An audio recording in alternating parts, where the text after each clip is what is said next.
কিছু জিনিস চোখ বন্ধ করে আসলে থাকা যায় না। শোনেন, আপনাদেরকে একটা কথা বলি। ছোট পর্দার তারকা অভিনেত্রী সাদিয়া জাহান প্রভা অতীতের কিছু ঘটনা, ব্যক্তিগত ভিডিও ফাঁস আর এসব নিয়ে বয়ে যাওয়া ঝড় যেন কিছুতেই পিছু ছাড়ছে না প্রভার। সামাজিক যোগাযোগ মাধ্যমে নেটিজেনদের একাংশের কটূক্তি থেকে রেহাই পাচ্ছেন না তিনি। আপনারা আপনাদের জায়গা থেকে আমাকে বুলি করে মজা পান, এটা আপনাদের একটা পৈশাচিক আনন্দ হয়। I totally understand. সম্প্রতি একটি পডকাস্টে অংশ নিয়ে নিজের অতীতের বিতর্কিত অধ্যায় ও ব্যক্তিগত সম্পর্ক নিয়ে খোলামেলা কথা বলেছেন এই অভিনেত্রী।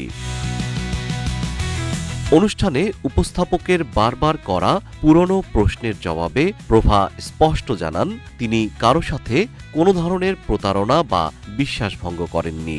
অতীতের বাগদত্তা রাজীবের প্রসঙ্গ টেনে তিনি বলেন, ঘটনার অন্তরালে অনেক ঘটনা থাকে। বাগদানের পর পরিবার জানতে পারে রাজীব একটি ব্রোকেন ফ্যামিলির ছেলে, যা সেই সময়ে মেনে নেওয়া সহজ ছিল না।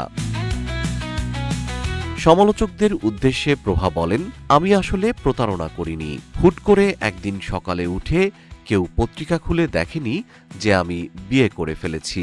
যারা আমাকে ভালোবাসে তারা জানে আমি কতটা কঠিন পরিস্থিতির মধ্য দিয়ে গিয়েছি।